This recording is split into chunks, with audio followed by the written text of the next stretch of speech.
vamos a dar seguimiento en nuestra clase de repaso de medicina interna en lo que es respiratorio o neumología, parte 2. En esta clase, que no va a ser tan larga como la otra, vamos a repasar 3 temas importantísimos y muy medulares, ¿sí? Que son el síndrome de distrés respiratorio, el TEP y también la insuficiencia respiratoria. A pesar de no ser una clase larga, necesita bastante atención, porque hay puntos que son esenciales y tienen que conocerse o sí.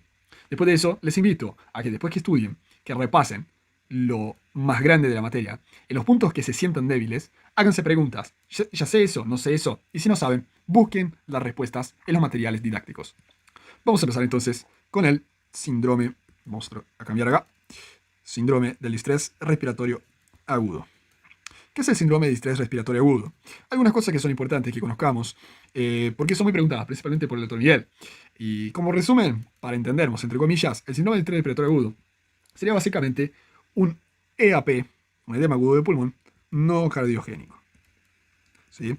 Es algo bastante simple y muy entendible, pero eso tiene repercusiones muy importantes, porque tiene en común con el edema agudo de pulmón el hecho de presentarse clínicamente como una insuficiencia respiratoria, que llamamos insuficiencia respiratoria aguda grave, ¿sí? Que se caracteriza por algunas cosas que son muy medulares, principalmente 2 de ellas, que es la disminución del compliance, es decir, si se acuerdan de fisiología, la distensibilidad está disminuida. Por todo, el mecanismo involucrado con la presencia y concentración no ideal por la presencia del edema de factor surfactante, la formación de microatelectasias y el trastorno ventilación-perfusión, que termina, en última parte, culminando con un shunt pulmonar, que es el mecanismo por detrás de la insuficiencia respiratoria causada por el SDRA. No se asusten, porque vamos a ver estas cosas de forma más fina. El primer punto y la primera característica es que conozcan eso, que hay disminución de la distensibilidad pulmonar, asociado a infiltrados pulmonares. Muchas son las causas de este síndrome. Y tienen que conocer algunas, porque son cosas que frecuentemente son preguntadas. Causas es algo que un estudiante de medicina tiene que conocer, ¿sí? La COVID-19 produce algo muy parecido, que es el trastorno o síndrome respiratorio agudo grave, ¿sí? Que es el SARA, ¿sí? También conocido como SARS. De ahí viene el nombre SARS-CoV. Obviamente, causa una tormenta de citoquinas. Y esto de la tormenta de citoquinas, tormenta inflamatoria, es el mecanismo por detrás de la producción del edema por cambio de la permeabilidad vascular, ¿sí? Entonces, el edema no se produce por alteración de la fuerza de Starling, por alteraciones hidrostáticas, ¿sí? Por cambio de las presiones hidrostáticas. No, el edema en este caso se produce por alteración de la pared. En la pared vascular hay un aumento de la permeabilidad. Pero esa no es la única causa, hay muchas causas. Esa dentro de ellas es la menos preguntada. Tienen que conocer que la sepsis es una importante causa. El politrauma, el ahogado, el quemado, el paciente con pancreatitis aguda, el paciente con neumonía grave, inclusive neumonía grave de la comunidad, ¿eh? Hay muchas causas. La politransfusión. En los pacientes que son politransfundidos, por ejemplo, por tener anemias hemolíticas crónicas. ¿Ah? Entonces, estas situaciones provocan una mediación inflamatoria tan importante que cambia la permeabilidad vascular, aumentando la concentración de líquido alveolar e intersticial, generando una disminución de la distensibilidad y aparición de los infiltrados. Así queda fácil, ¿no? Entendiendo la fisiopatología.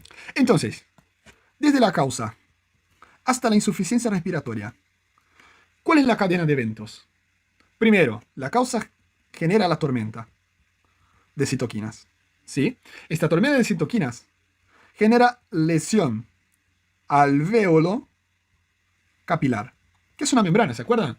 La membrana alvéolo capilar, que está entre el parénquima y el estroma. Bueno, esta membrana se lesiona. Esta lesión lleva a que se extravasen los líquidos. Esto lleva a que disminuya la concentración de surfactante. La concentración de surfactante disminuida lleva al colapso alveolar.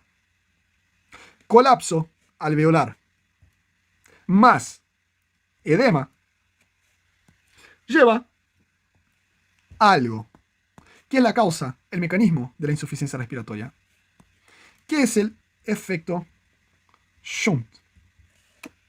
¿Por qué es importante conocer el efecto Shunt?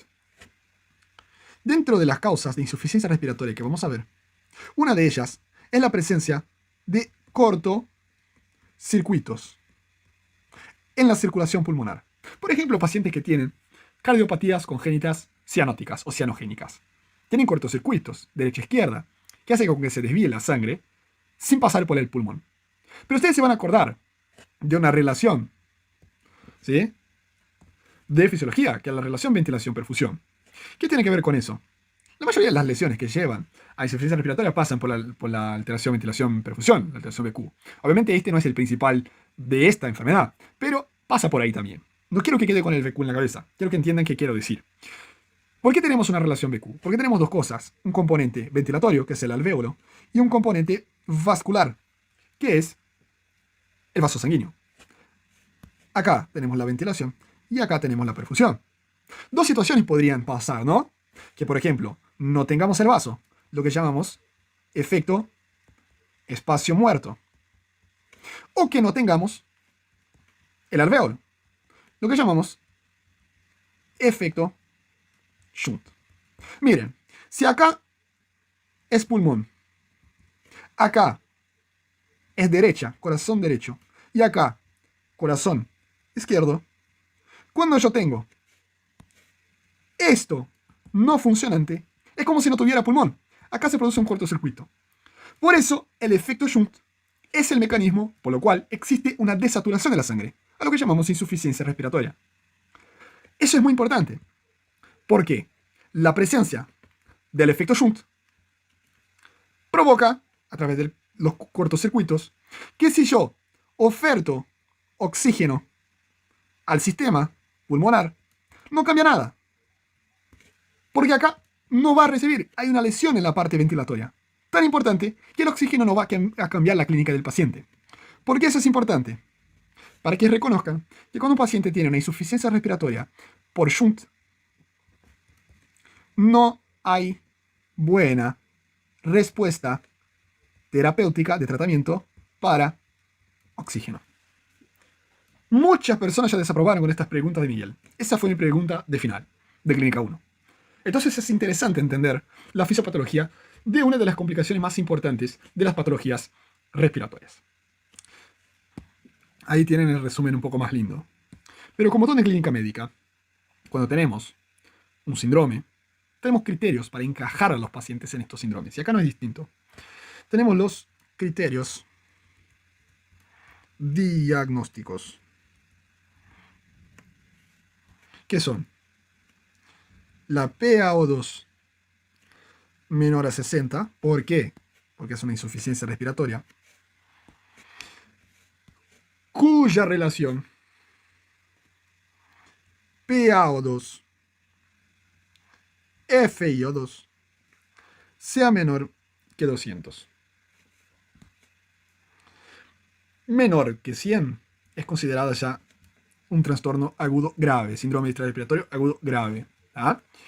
Y entre 200 y 300 es considerado injuria. ¿Ah? Entonces tenemos esta distinción. Para hacer un SDRA tiene que tener menos que 200 de la relación. ¿Sí? Si tiene entre 200 y 300 es injuria. Menos que 100 es agudo grave. Agudo grave. ¿Ah? Es un trastorno grave. ¿Se acuerdan que era la relación PaFiO2? La famosa PaFiO2. Yo tengo la PaO2 disminuida. Entonces yo tengo que ver. La PaO2 es disminuida, pero mejora con un aumento de la FiO2. Y la respuesta tiene que ser no. Tiene que la relación ser baja. ¿Por qué? Porque es un Shunt. Y Shunt no responde a la oxigenoterapia. Mientras menor sea la respuesta a la oxigenoterapia, menor va a ser la relación y más grave la patología. ¿Está? Bien. Pero ojo, el mecanismo, yo ya dije, es un mecanismo inflamatorio, no hidrostático. ¿Qué quiere decir eso? Que tiene que tener, como segundo criterio, una presión de enclavamiento, es decir, la presión capilar pulmonar menor que 18 milímetros de mercurio. ¿Cómo yo veo eso? Con el famoso catéter de Swan-Ganz. ¿Está? Con el catéter de Swan-Ganz. ¿Qué me dice este valor menor que 18? Me dice que este paciente no tiene como causa un aumento de las presiones izquierdas. ¿Por qué? Si acá está el pulmón, acá está el corazón derecho y acá está el corazón izquierdo, cuando este corazón izquierdo está dañado, las presiones retrógradas aumentan y la presión de enclavamiento pulmonar va a estar elevada. Como en este caso yo no tengo alteración ventricular izquierda, porque la causa no es la insuficiencia cardíaca, el problema es propio acá y la presión va a estar normal. ¿Se entendió? Espero que sí. Cualquier cosa, si está muy rápido, pueden dejar más lento en YouTube o pueden hacer pause, intentar entender y volver a mirar. ¿Ah? Muy bien. ¿Qué otra cosa tenemos? Lo que habíamos dicho acá arriba. Infiltrados pulmonares. Sí, es otro criterio. Entonces ustedes pueden ver que de los criterios allá arriba de disminución de compliance infiltrados pulmonares ya tenemos acá uno. Infiltrados pulmonares. Importante. En otro color. Bilaterales. Porque es un edema agudo de pulmón. Es un edema agudo de pulmón no cardiogénico. Y obviamente, un cuarto criterio menos utilizado, disminución del compliance. Es obvio, ¿no? Pues ya teníamos allá arriba. ¿Ah? Bien. Terminamos los criterios. Y ya sabemos las causas. Vamos a seguir. ¿Cómo yo trato al paciente que sufre de síndrome de distrés respiratorio? ¿Cómo hago el tratamiento? Bueno, primero, soporte. Segundo, causa. Es imposible tratar el síndrome de distrés respiratorio si yo no sé la causa y no la busqué y no lo voy a tratar, porque es un paciente que va a seguir estando predispuesto a hacer lesión pulmonar inflamatoria. Entonces está en el tratamiento dos pilares, soporte y tratamiento de causa. ¿Cómo se hace el soporte en estos casos? Oxígeno, terapia. Ah, pero no funciona. Sí, vas a dejar sin oxígeno. Lo vas a dar. Mejora algo, no mejora todo, pero mejora algo. Y algo ya es algo, ¿no? Ya dice la palabra. ¿Qué significa? El oxígeno es un potente vasodilatador pulmonar, ¿sí? Es constrictor periférico, pero es dilatador pulmonar. Entonces mejoraría la función pulmonar ya de entrada. Y necesitamos oxígeno para vivir. Entonces obviamente el paciente está en insuficiencia respiratoria, aunque no me sirva mucho, le doy oxígeno. El tema es que muchas veces este oxígeno tiene que ser no solamente dado como oxigenación, sino como ventilación. Y ahí tenemos un problema. Estos pacientes están dentro del grupo de los tres tipos, ¿no? Del paciente que tiene POC, del paciente que tiene síndrome de distrés respiratorio y que tiene edema agudo de pulmón cardiogénico. Estos tres grupos, pongo acá, le voy a borrar, no tienen que saber eso, tienen que conocer que hay esta relación entre los tres, que los tres pasa lo mismo en esta situación. Y en los casos graves que necesitan intubación, antes que yo intube, lo primero a hacer es una ventilación no invasiva, que llamamos ventilación con presión positiva. Siempre tratamos de hacer ventilación no invasiva primero, porque los resultados parecen ser mejores y la morbimortalidad es un poco menor. ¿Ah? Entonces, hacemos la VNI. Si la VNI falla, bueno, el próximo paso, sí, es la intubación orotraqueal con asistencia ventilatoria mecánica. ¿Está? Pero ojo, el volumen tiene que ser bajo. Bajo volumen. Bajo volumen tidal. ¿Por qué? Bajo volumen para evitar complicación, que es el volutrauma. Entonces yo trato de evitar el volutrauma. ¿Ah? Y dejo en el padrón de asistencia ventilatoria, sea en VNI, sea en asistencia ventilatoria mecánica invasiva, yo tengo que dejar siempre con PIP, que es una presión positiva post-expiratoria, ¿sí? Eso significa que hay una presión en el final de la expiración. ¿Por qué? Estos pacientes tienen la tendencia a hacer ¿qué cosa? Disminuir el compliance, hacer colapso pulmonar. Hacen colapso pulmonar, hacen shunt. ¿Por qué? ¿Y dónde, mejor dicho, ocurre el colapso pulmonar? Con el globo. Cuando el globo se desinfla totalmente. Estos pacientes yo tengo que hacer con que en la expiración no se desinfle totalmente. ¿Cómo hago esto? Al final de la expiración del paciente, el tubo que está en la intubación orotraqueal lo hace con presión positiva. Entonces, aunque el paciente esté vaciando, o vaciando mejor dicho, el pulmón, está recibiendo una presión positiva desde el aparato para que mantenga los alvéolos abiertos. ¿Tá? Generalmente con una presión de entre 5 y 15 centímetros de agua. ¿Tá? Más o menos eso. Generalmente se empieza con 5, lo menos posible, lo más conservador, para simplemente mantener los alvéolos algo abiertos. Entre 5 y 15 es algo bueno. Eso fue muy discutido ahora y están cambiando por el COVID, por las complicaciones secundarias a estas presiones que se pone. Pero lo que tienen que saber no es el valor, no es nada de eso. Es conocer que en el tratamiento no solamente el oxígeno, pero sino también toda la mecánica ventilatoria asociada a la asistencia, sea no invasiva o sea invasiva. ¿Sí? ¿Qué necesita hacer con que aumente la presión al final de la inspiración para mantener los alvéolos abiertos? ¿Ah? Otra cosa que quedó muy famoso en el COVID, la famosa ventilación en prona. Ventilar boca abajo. Eso mejoraría la oxigenación de los alvéolos. ¿Ah? Otra cosa, algo que llamamos reclutamiento alveolar, muy famoso en los pacientes que tienen atelectasias importantes, ¿sí?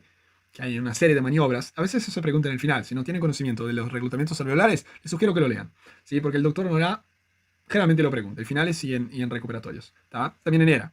A mí me preguntó en primera ERA de respiratorio sobre reclutamiento alveolar. Es algo importante, si no conoces, está bueno leer. No es un contenido especial de la medicina, sino que puede llegar a ser una pregunta y para que no les bochen por pavadas. ¿Tá? Reclutamiento alveolar puede ser usado, también controvertido. Y otra cosa que es bastante controvertida es el uso de corticoides. ¿Tá? Es controvertido. Otra cosa que es controvertida es usar el surfactante, como se usa en los niños, también es controvertido. Pero los corticoides parece que en la fase final disminuyen la progresión a la complicación que es temida después de la recuperación, que es la fibrosis pulmonar. ¿Tá? Entonces evitaría la fibrosis en una fase final. ¿Está bien? Importante conocer estos detalles. ¿Tá? Eso sería lo más importante de síndrome de distrés respiratorio agudo. Ya que ahora vimos un tipo de insuficiencia respiratoria, vamos a seguir con este tema que es tan importante. Vamos a hablar específicamente sobre el síndrome de insuficiencia respiratoria. ¿Qué tenemos de importante en la insuficiencia respiratoria propiamente dicha? Lo primero es conocer el concepto. ¿Qué es una insuficiencia respiratoria? Es esto: presencia de una de las dos o las dos. Entonces vamos a poner I o. Presión arterial de oxígeno menor a 60 milímetros de mercurio. O presión parcial arterial de dióxido de carbono, de PCO2, mayor a 45 milímetros de mercurio. ¿Qué significa eso? Que la insuficiencia respiratoria puede ser de dos tipos: hipóxica, la primera, y hipercápnica. La hipóxica es la conocida como tipo 1, la hipercápnica, la tipo 2. ¿Tá? Entonces, en ambas situaciones, lo que nosotros tenemos es la presencia de alguna alteración de estos dos gases, aunque las dos se puedan superponer. Por ejemplo, los pacientes EPOC. Yo hablé de hipoxia. ¿Se acuerdan qué es la hipoxia? La hipoxia es bajo oxígeno en el tejido. La hipoxemia es bajo oxígeno en sangre. La hipoxia puede ser causada por una hipoxemia. Pero hay varios tipos de hipoxia. Hay la hipoxia hipoxémica, que es por una PO2 disminuida. La hipoxia anémica, que es la disminución del contenido de oxígeno. La hipoxia circulatoria, que es la disminución de la distribución caudal del oxígeno. Paciente que está en shock. La hipoxia citotóxica, cuando lo que hay es una disminución del uso del oxígeno, porque hay una lesión en el tejido. como los venenos, por ejemplo, el cianuro. El problema es en el tejido. La intoxicación por monóxido de carbono puede ser una causa de hipoxia, porque disminuye el oxígeno total, pero la PaO2 queda normal. Y hay cosas importantes en eso, porque existe una pregunta clásica del doctor Miguel, que es, causa, eso es PEX, pregunta de examen, causa de hipoxia sin cianosis. Y eso nos mata. Hipoxia sin cianosis. Pero nosotros sabemos que la cianosis es estar a su lado, piel y mucosas, por hemoglobina reducida mayor a 5 gramos por decilitro. Nosotros sabemos de eso. ¿Cómo puede no tener oxígeno y no estar cianótico? Porque nosotros sabemos que la cianosis es causada por la disminución de oxígeno en la sangre. Si hay hipoxemia, poco oxígeno en la sangre, de forma absoluta, con aumento de la hemoglobina reducida, hay cianosis. Ya hago un embole, ¿no? Quédense tranquilos. Piense conmigo. Este es un vaso sanguíneo. Estas son las células rojas. ¿Dónde va el oxígeno? En dos lugares. Disuelto y en la hemoglobina. Pero la cianosis depende de la hemoglobina reducida. Luego tengo que tener mucha hemoglobina. ¿En qué situación? El oxígeno es normal, pero la entrega de oxígeno es deficiente.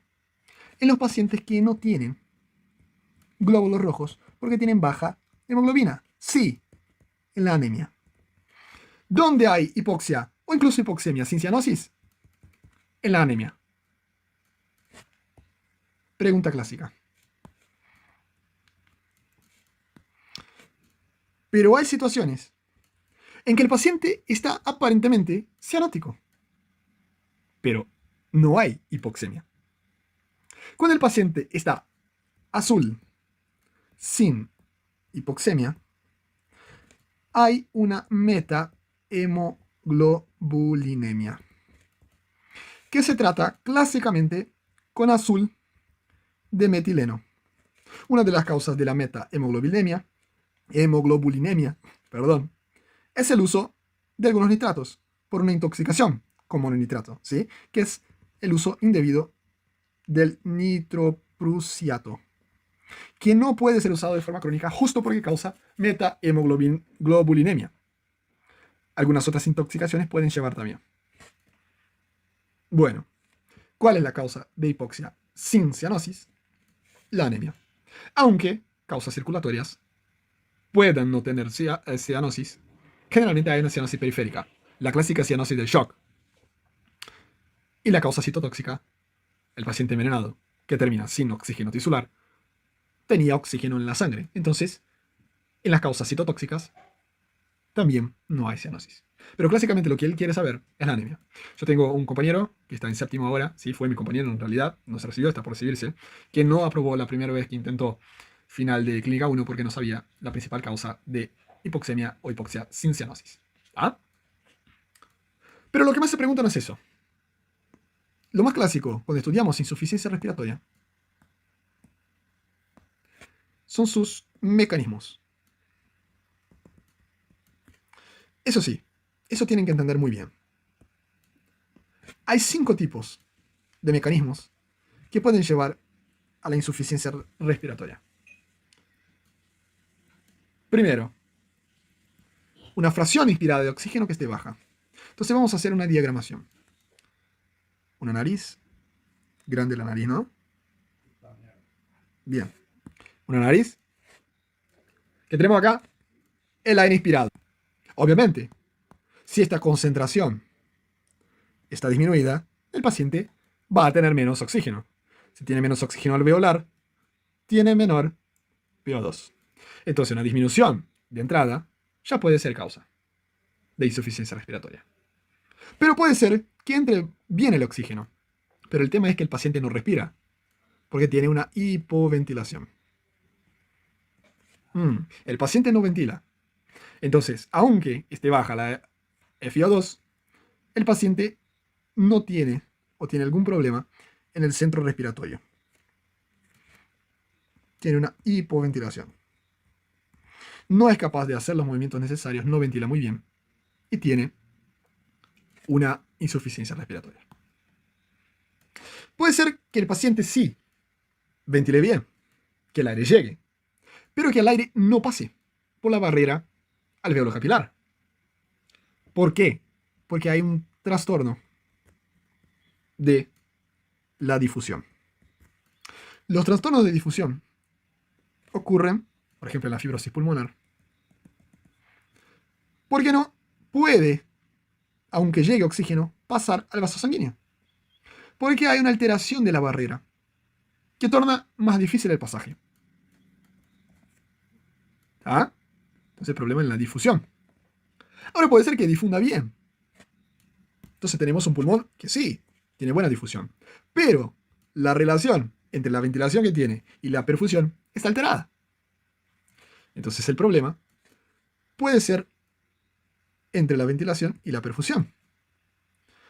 Que no hay un balance, que sería el cuarto tipo de mecanismo. Ahora puede ser que en la mayoría del pulmón no haya alteraciones grandes de ventilación-perfusión. Pero en algún punto, por algún motivo, porque hay un síndrome de distrés respiratorio, por ejemplo, o porque hay una cardiopatía cianótica, o cualquier shunt que se imaginen, ocurre un cortocircuito. Mecanismo shunt.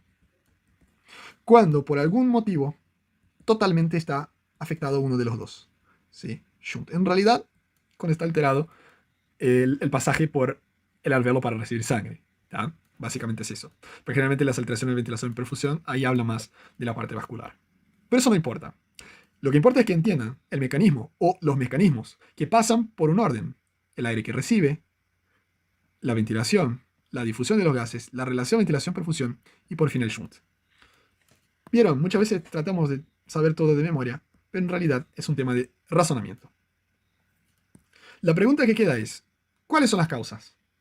¿O cuáles son las características? ¿Qué tengo que saber de cada tipo? Vamos de uno a uno. Vamos a llamar la primera de 1. Problema con la FiO2. ¿Qué es lo que puede llevar al problema con la FiO2? Esta es la llamada hipoxia ambiental. La concentración normal del gas oxígeno es el 21%. Si hay una disminución, hay una caída de la FiO2. ¿Dónde pasa eso?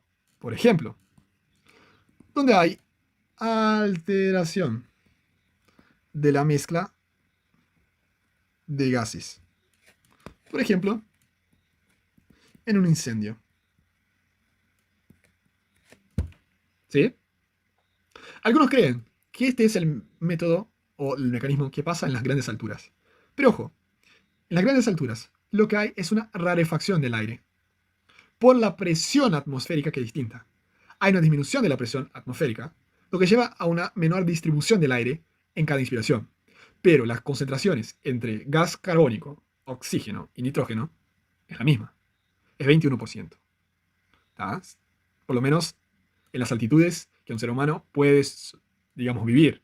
Sí, obviamente allá, saliendo la atmósfera, no. ¿Tá? Pero estoy hablando de un lugar habitable. En lugares habitables es 21%. Ahora, incendios, sí, porque aumenta el gas carbónico y el monóxido de carbono. Y entonces disminuye la concentración en comparación con los otros gases de oxígeno. ¿Tá? Bien. Aunque en algunos libros diga que las condiciones no normales de temperatura y presión, el famoso CNTP, cuando no hay CNTP, hay alteración de las concentraciones. ¿Por qué les digo eso? Porque para mí, existe sí, en cambios de altitud, la rarefacción del aire, un cambio en la concentración. Esa es mi visión, desde mi interpretación, y la mayoría de los libros. Pero el doctor Nora considera que la concentración del aire es la misma, en Quito, en Ecuador y en Santo Tomé. ¿Tá? Entonces, ojo, presten atención quién les pregunta, cómo les pregunta, y sean zafos en el momento de contestar. No se metan en problemas. ¿Tá? Lo que quiero decir acá es que cualquier cosa ambiental que cambie la concentración de gas es una causa de insuficiencia respiratoria. ¿Ah? Entonces, podría yo decir que existe una causa de insuficiencia respiratoria, un mecanismo, en que los mecanismos ventilatorios son normales, la difusión es normal y la circulación es normal. Sí, es esta, la hipoxia ambiental. Entonces, el delivery alvéolo arterial de oxígeno, el famoso DA de oxígeno, el delivery, la entrega de oxígeno del alvéolo a la arteria, está normal. Y la PCO2 también está normal, porque la ventilación es normal. Después tenemos la hipoventilación. Acá hay menos intercambio gaseoso. Si hay menos intercambio gaseoso, hay retención de dióxido de carbono. Entonces, la principal característica de la hipoventilación, es el aumento de la PCO2. Hay una acidosis respiratoria. Hay pacientes que tienen aumento de la PCO2, es decir, más retención. Estos pacientes son los retentores clásicos. ¿Ah? Se sabe que el EPOC grave llega a un momento de hipoventilación con retención crónica. Pero otras causas también son conocidas, como las distrofias musculares, el síndrome de Pickwick, ¿sí? De la obesidad, hipoventilación, con ya alteración cardiovascular asociada, pulmonar, el síndrome de la apnea obstructiva del sueño, famoso, importante causa de hipoventilación, la hipoventilación central y casos graves de EPOC. EPOC grave tiene también hipoventilación en estadios avanzados. ¿Y cuáles serían las causas de alteración BQ? O mejor, para seguir el orden, vamos a hablar de la difusión de los gases. Alteraciones que cambian la difusión de los gases. ¿Qué podría ser? Personas, por ejemplo, que tienen enfermedad intersticial. Personas que tienen enfisema. Eso lo tomo con pinzas.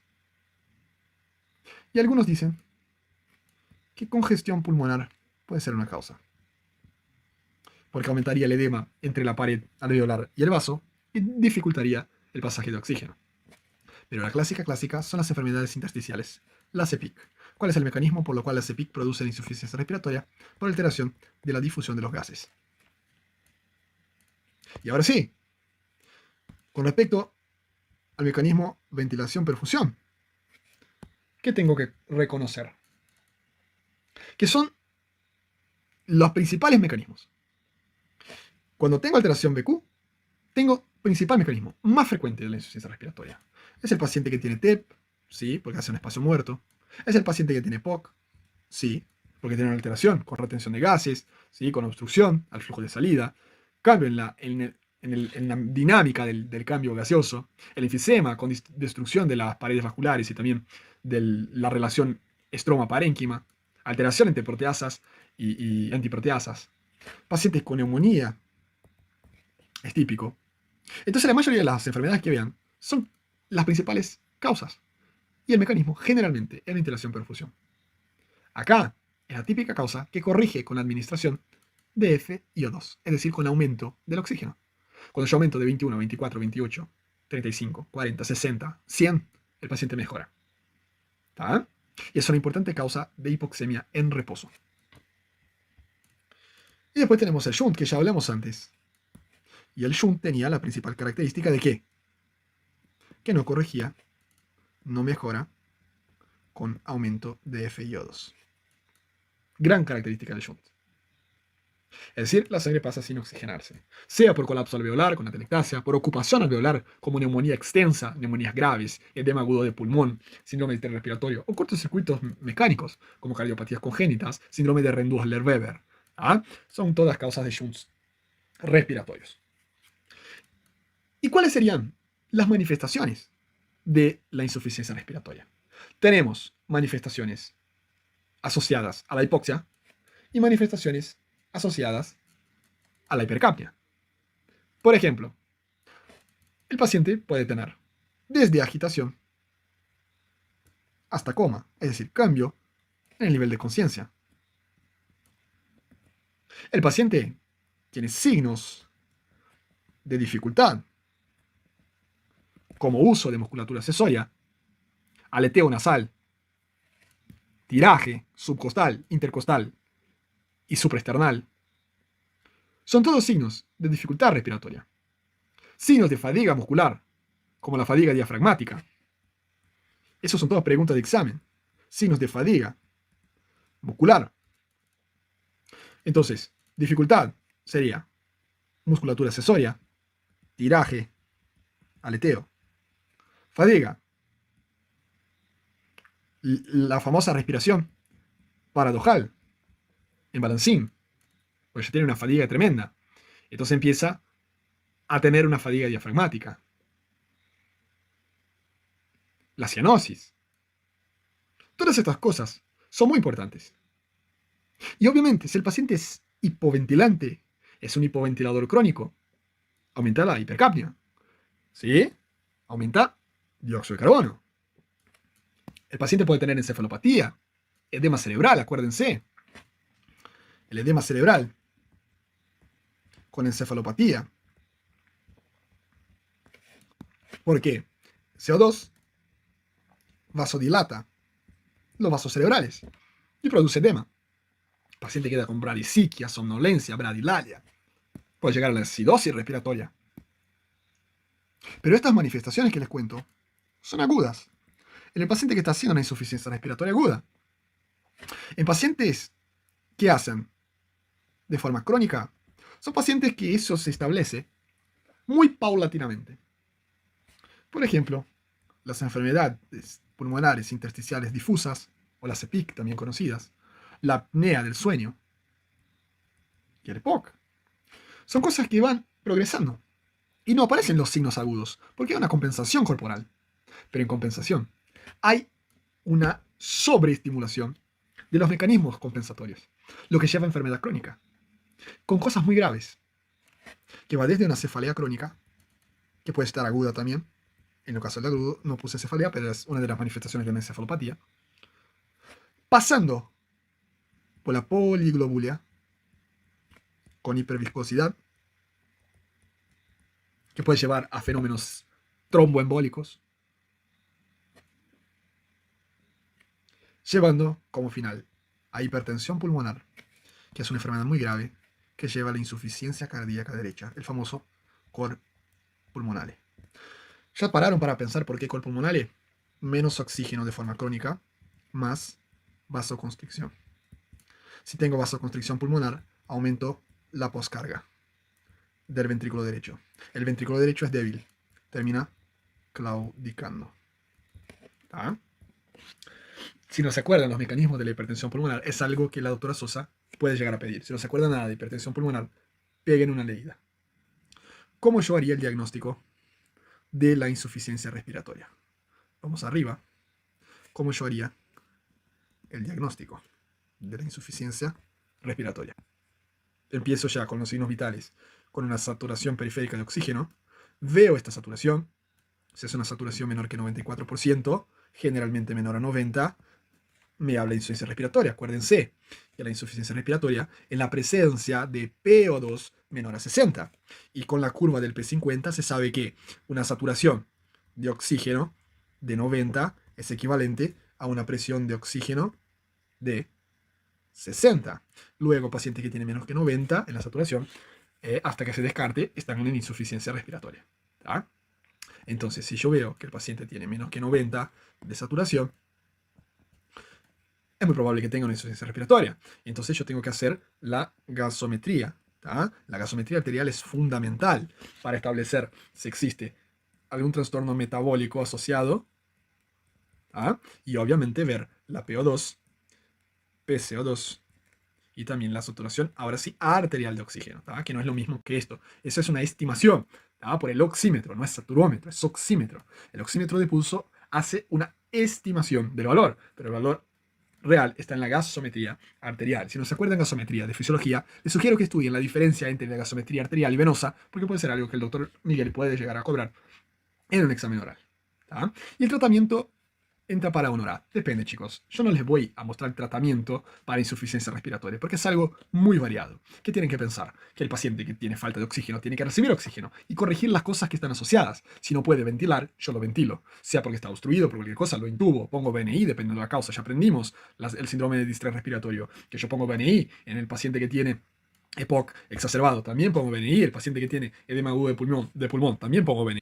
Pero si el paciente tiene Glasgow menor a 8, necesita una intubación orotraqueal, yo lo intubo, protejo la vía aérea y mantengo a este paciente de la mejor forma posible para mantener la función pulmonar o recuperarla. ¿Tá? Entonces, es importante entender que mucho pasa por la asistencia respiratoria mecánica. Y yo tengo que conocer qué es una vía aérea. La vía aérea definitiva, chicos, que es la que se hace para tratamiento de causa de insuficiencia respiratoria en quienes se necesite el apoyo invasivo, es la intubación orotraqueal, la cricotiroidostomía quirúrgica, no por punción. Poner la VIC no sirve, eso es por punción, eso es para mantener una vía aérea aguda, ¿sí? Hasta llegar al hospital o hasta que llegue alguien que pueda hacer el procedimiento definitivo. O la traqueostomía. Entonces, o tenemos la traqueostomía, la cricotiroidostomía quirúrgica o la intubación orotraqueal.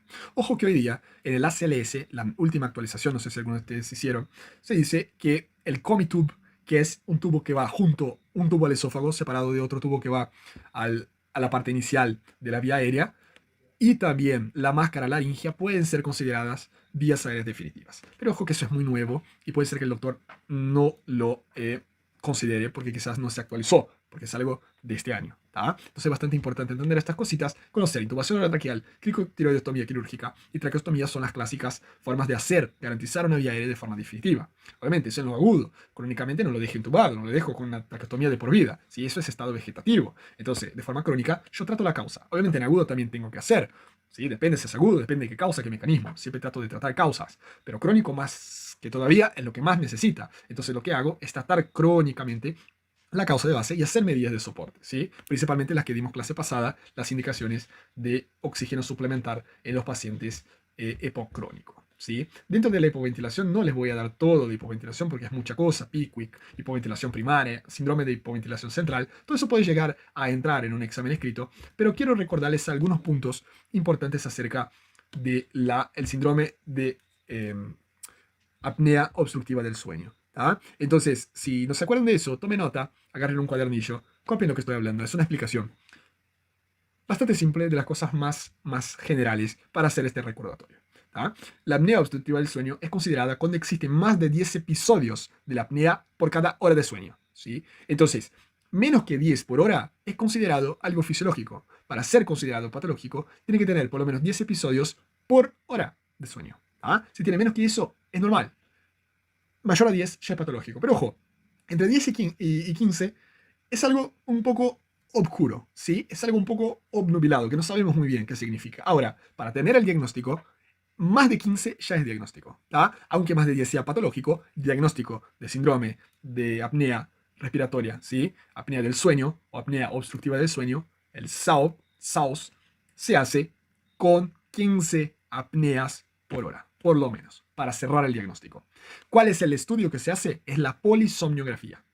Hay muchas causas, chicos. Puede ser central, puede ser paciente con problemas mecánicos obstructivos, que de lejos es lo más frecuente, pacientes obesos, con cuello corto, que generalmente duermen boca arriba, tienden a tener una flacidez de los músculos faringeos y cervicales y también de la base de la lengua, que lo que hace, aunque para el doctor no existe eso de base de lengua, pero está en todos los guías norteamericanos, son los mecanismos que asociados terminan con esta hipotrofia, ¿sí? De estos músculos, esta pérdida de tono, hace con que esta relajación profunda en el sueño haga con que el tejido blando oblitere la vía aérea superior, ¿sí? En la hipofaringe, la faringe baja. Y eso generaría la obstrucción de la apnea. Si es mecánico es muy fácil tratar, es poner al paciente en decúbito lateral. Pero ¿cómo hacer para que no se gire con la panza hacia arriba? Muchas veces puedo hacer con que duerma de mochila. Un poco difícil, ¿no? Sí.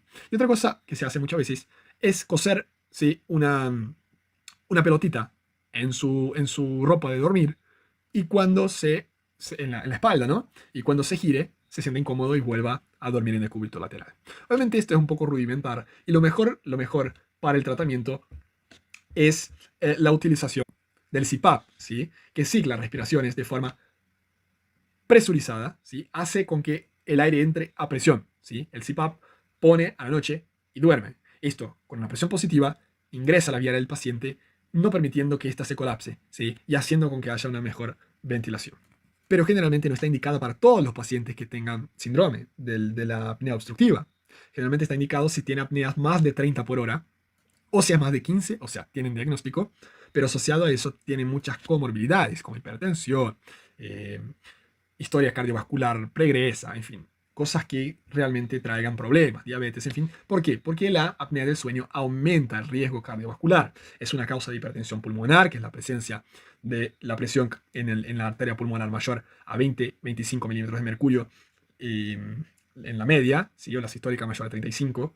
Eh, hipertensión arterial sistémica mayor a 140-90, ¿sí? Que es la clásica hipertensión arterial que tenemos. Una de las causas es la apnea del sueño, la presencia de arritmias, policitemia y aumenta mucho el riesgo de muerte súbita. Es muy común que las personas que tienen muerte súbita al dormir tengan apnea del sueño. ¿Cómo sé que el paciente puede tener apnea del sueño? Son pacientes que tienen mucha somnolencia durante el día y que la pareja reclama mucho de los ronquidos. El paciente tiene mucho, un sueño bastante conturbado, está siempre cansado, con sueño durante el día, muchas veces tiene cefalea por la mañana por el aumento del dióxido de carbono y disminución del oxígeno, y asociado a eso tiene la reclamación del compañero. ¿Sí? Estas cosas nos hacen pensar y hacemos con que el paciente va al consultorio para hacer una polisomnografía.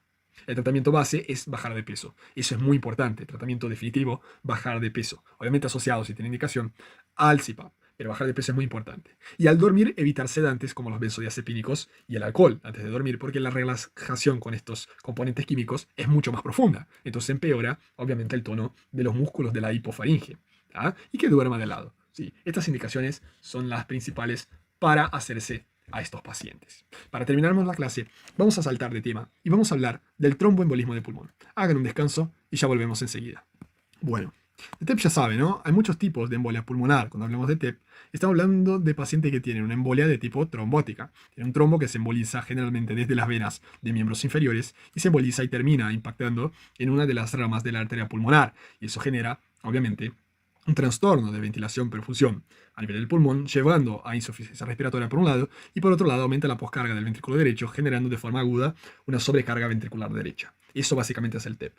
¿Cuál es la clínica del TEP? El paciente que tiene tromboembolismo de pulmón tiene como clínica clásica la disnea súbita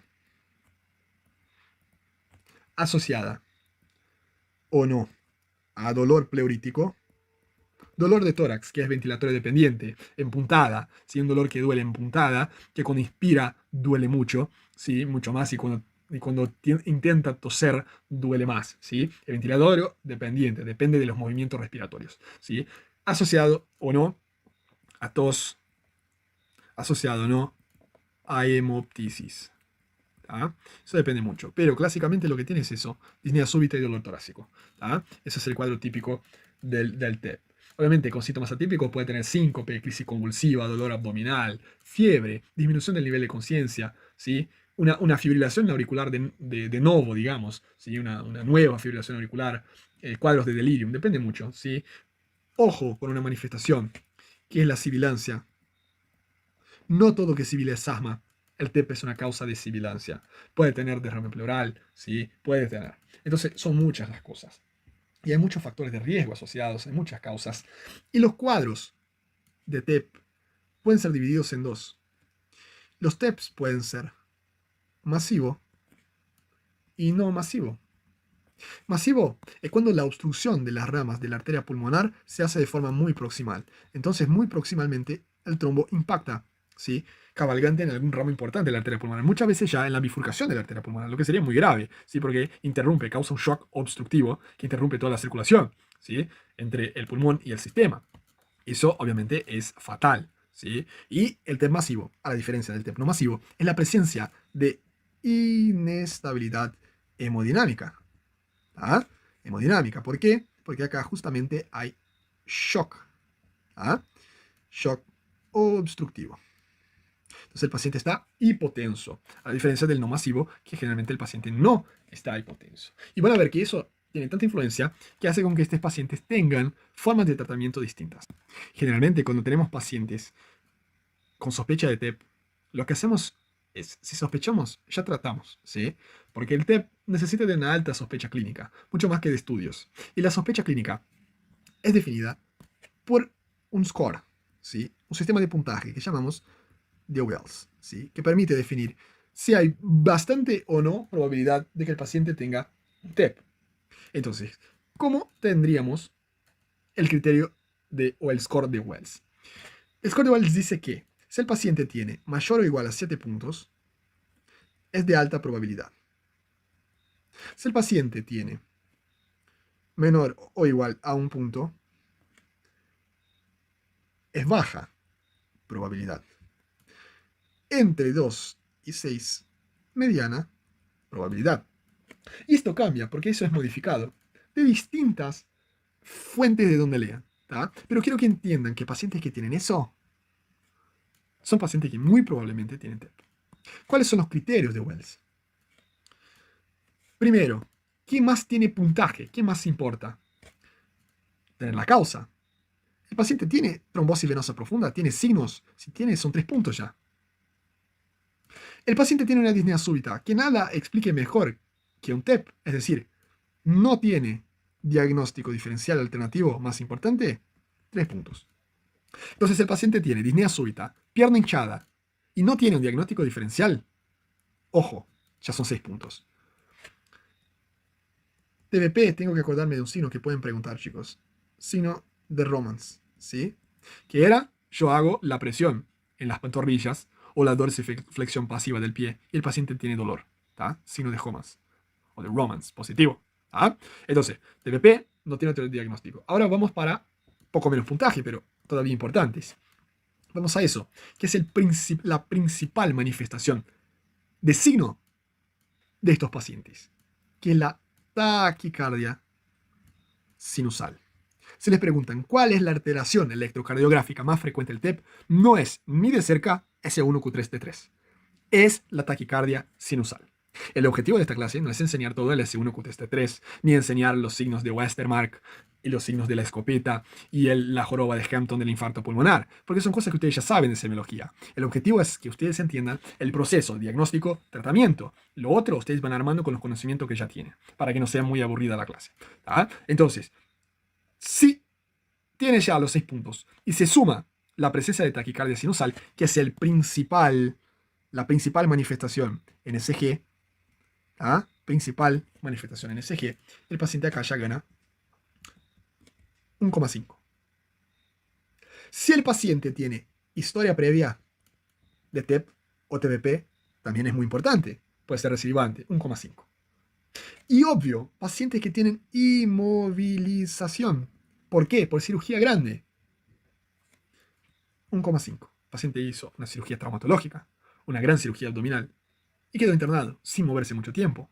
Eso provoca un aumento en la probabilidad de padecimiento de enfermedades tromboembólicas, porque es un estado que queda algo procoagulante, ¿tá? Por la éstasis sanguínea periférica. Después de eso, son las cosas que también hacen puntaje, pero son menos importantes, como la hemotisis, que es un síntoma que no es tan frecuente, tiene que ver más con el infarto pulmonar, y la presencia de cáncer, porque sabemos que cáncer es un estado procoagulante. Vieron de nuevo, pensando se sacan los criterios de Wells. Pero ¿para qué me importa saber si hay alta probabilidad o no de padecimiento? Porque la conducta, chicos, se basa en eso. La conducta se basa en eso, en la probabilidad. Pacientes que tienen alta probabilidad, yo directamente empiezo el tratamiento y hago un estudio Gold Standard. ¿Qué son estos? Uno de estos, ¿sí? La angiotomo, que es la tomografía, o angio-TC o angiotac de tórax, ¿sí? Que es una tomografía con contraste endovenoso. O la angioresonancia nuclear magnética, que es el mismo principio. O directamente la arteriografía, y este es el gold standard clásico, padrón oro de diagnóstico, es la arteriografía, aunque no se haga mucho porque necesita tener un centro de hemodinamia y tiene más riesgo de muerte porque es algo invasivo. ¿tá? Y el centellograma, ventilación-perfusión. Uno de estos. Generalmente, ¿qué hacemos? Y preconizado por las guías, la angiotoma, ¿sí? La angiotac. Con eso llegamos al diagnóstico, confirmamos la sospecha que ya estamos tratando. Si no es alta probabilidad, generalmente los de mediana probabilidad, porque de baja probabilidad generalmente no hacemos, pero si no es alta, podemos hacer otro estudio, que es el dímero D. Baja probabilidad, pero yo creo que es. Entonces yo hago dímero D, porque dos cosas pueden ocurrir, que dé positivo o que dé negativo. El positivo no me dice nada, porque cualquier situación puede aumentar el dímero D. Pero lo que me importa es que no venga negativo, porque si viene negativo, descarta. Es imposible tener trombo y no tener aumento de las fracciones de decomposición del fibrinógeno o de la fibrina. Dímero D y PDF. Aumentan, porque hay síntesis y degradación de trombos. Luego, tiene un gran valor predictivo negativo. Tiene la capacidad de descartar una enfermedad. ¿Ah? De descartar, porque la sensibilidad es muy alta. Buenísimo. Dímero D, lo hice. ¿Vino positivo? Perfecto. Ya confirmo mi sospecha y con eso yo hago un estudio gold estándar. Negativo, descarto. ¿Tá? Básicamente sirve para eso. Hay otros estudios que pueden asociarse a eso, que son estudios funcionales, como por ejemplo el ecocardio, que es funcional estructural. Lo que yo quiero ver es si hay sobrecarga del ventrículo derecho, porque hay personas que tienen bastante sobrecarga y puedo hacer eso. Asociado al ecocardio, puedo hacer los peptidios o péptidos natriuréticos, cerebral y atrial o auricular, ¿sí? Los péptidos natriuréticos, porque cuando hay aumento de la presión adentro de los ventrículos y volúmenes adentro de los ventrículos por la sobrecarga ventricular derecha, hay una sobredistensión de la aurícula derecha y liberación de estos péptidos, que pueden mostrarme deficiencia cardiovascular secundaria al TEP. Está bien. Pero el tema es, yo hablé de tratamiento. ¿Cómo hago este tratamiento? De nuevo, la respuesta es depende. El tratamiento del TEP depende si es masivo o si no es masivo. Y eso es muy importante. Esta discusión vamos a tener que tenerla. Vamos a cambiar el nombre entonces. Y masivo vamos a decir paciente con inestable. Paciente inestable. Tiene hipotensión severa. Y paciente estable. Masivo y no masivo. Es lo mismo. Es para entender clínicamente qué es lo que pasa. El paciente que está hipotenso, que está chocado, este paciente tiene que ser tratado de forma muy agresiva. Tengo que sacar lo que está haciendo el shock obstructivo. ¿Cómo yo saco un trombo de fibrina? Haciendo fibrinólisis. Y en este que está estable, no necesito sacar el trombo ahora. Necesito simplemente estabilizar el proceso de neoformación trombótica para que no empeore el estado procoagulante y no haga otro TEP y otro TEP y se sumen los TEP y forme entonces un TEP con inestabilidad. Entonces, ¿qué hago? Anticoagulo.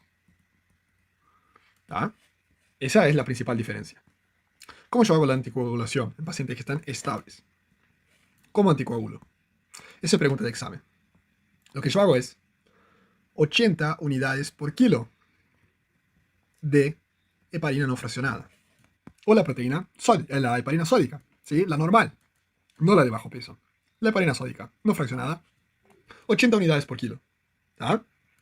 Eso lo hago en bolo. Y pongo una manutención de 18 unidades por kilo por hora, endovenoso, en bomba de infusión. ¿Está? Opción a eso es usar la heparina de bajo peso molecular, la famosa enoxaparina, o el fondoparinux. Básicamente la enoxaparina se usa 1 miligramo por kilo, ¿ah? Pero se lo hace de forma subcutánea, y en este caso cada 12 horas. ¿Por qué? Porque la dosis de cada 24 horas es una dosis profiláctica y no terapéutica. Si quiero terapéutica, es de cada 12. Si quiero profiláctica, cada 24. ¿Por cuánto tiempo mantengo este tratamiento? En régimen con heparinas, 5 a 10 días. Y después veo, si es necesario, si son pacientes que tienen factores de riesgo, yo puedo dejar hasta de por vida con alguna anticoagulación. Pero por lo menos va a casa con 3 a 6 meses de anticoagulante oral. Pueden ser los nuevos anticoagulantes, como Dabigatran, Rivaroxaban, o pueden ser también los antagonistas de la vitamina K, que son la warfarin y el acenocumalol. Pueden ser también, no hay ningún problema. Pero el gran problema ahora es sabermos cómo tratamos a los pacientes que tienen inestabilidad hemodinámica. Y eso es bastante importante. ¿Tá? Bastante importante. Una cosa que no les dije es que toda vez que yo uso la heparina no fraccionada, yo tengo que controlar el KPTT cada 6 horas, ¿tá? Para mantenerlo 2 a 3 veces mayor al valor normal. Eso es un paciente bien anticoagulado. Y tengo que estar de ojo. ¿Por qué? Porque el paciente se puede también descompensar la anticoagulación y puede necesitar el sulfato de protamina, que es su antígeno. ¿Tá? Antígeno no, perdón. Antídoto. No antígeno, antídoto. Yo con el antígeno en la cabeza. Obviamente, si es fibrinólisis, estamos hablando de algo más agresivo. ¿Tá? Que es con la streptokinasa. ¿Tá? Hoy día se prefiere el uso de alteplase. Alteplase. ¿Tá? Porque es más seguro, es mejor, no tiene dependencia, o sea, no crea anticuerpos en contra de la droga. Así que si ya usaste más de 2 veces la streptokinasa, ya no funciona más porque es un antígeno de Streptococcus. El alteplase, ¿sí? El RTPA es mucho mejor. ¿Tá? Ese es el RTPA. Bien. Pero generalmente lo que se pregunta es la dosis de streptokinase o streptokinasa. ¿Tá? Básicamente se hace así. Primero, una dosis de ataque. Un ataque con 250.000 unidades que se pasan en 30 minutos. ¿Tá? 250.000 unidades en 30 minutos. Eso obviamente se va a tener que diluir en 100 de fisio. ¿Tá? Y se pasa de ataque. Y después se hace una manutención. ¿Tá? Y la manutención se hace con 1.000.000. Manutención con, vamos a poner más abajo para que no se confundan. Manutención con 1.500.000 unidades. Pero estas en bomba de infusión durante 24 horas. ¿Tá? Básicamente es eso. Alteplase, la dosis es 100 miligramos. ¿Tá? Y se administran en 2 horas. Máximo es 1,5 miligramos por kilo, ¿tá? De peso de alteplase. Pero generalmente lo que se pregunta es la streptokinasa. Está bien, chicos. Pero ojo, esto, aunque esté inestable, es un TEP y puede ser de nuevo. Luego también hace anticoagulación. En los mismos moldes. Ojo que el doctor Miguel tiene un poco de asco con el tema de mezclar algunos anticoagulantes con streptokinasa, porque dice que aumenta mucho el riesgo de sangrado cerebral. Obviamente, siempre que yo voy a dar un fibrinolítico, tengo que ver si no hay contraindicación absoluta de fibrinolíticos, como trauma craneoencefálico o hemorragia cerebral previa, ¿sí? O infarto cerebral en los últimos 3 meses, o cirugía mayor en los últimos 3 meses. Todo eso es importante, ¿sí? O si el paciente no tiene un RIN mayor a 1,7, si no tiene una presión arterial muy elevada. Estas cosas obvias uno tiene que conocer, pero son cosas más preguntadas en ACV. Acá generalmente no se pregunta tanto. ¿Tá? Entonces sepan que es streptokinasa y obviamente la anticoagulación en los mismos moldes que la anticoagulación que hacíamos para los pacientes estables. Chicos, esta fue la clase de lo que faltaba, de los principales temas de respiratorio. Espero les haya gustado, espero les sirva. Si tienen dudas, por favor, llámenme, hablemos. El examen está cerca, el recuperatorio está cerca, el final un poco más lejos, pero también es cerca. Así que, mucho esfuerzo que van a poder. ¿Tá? Eso no termina ahora. Si lo sacan ahora, pueden sacar después, pero yo creo que ustedes pueden. ¿Tá? Estudien con dedicación. No estudien de forma loca todo. Sepan lo básico bien. Sepan lo básico para un 10. Y lo otro, armen una casita con los conocimientos por arriba de los que ya tienen bastante sedimentados. Seguramente les va a servir, no ahora solamente, pero para la vida de ustedes. Ya sé cómo es. Yo ya hice muchas guardias después de recibirme y sé cómo es recibir un paciente con TEP. Sé cómo es recibir un paciente con edema agudo de pulmón, porque no fue un paciente, fueron varios. Pues yo hacía una guardia arriba de la otra y en hospital grande, que venía de todo. Y muchas veces los conocimientos se nos van de la cabeza. Es importante no solo para el examen, pero para la vida, tener los conocimientos médicos bien sólidos. Muchos éxitos, espero lo mejor para ustedes. Gran abrazo. Chao, chao.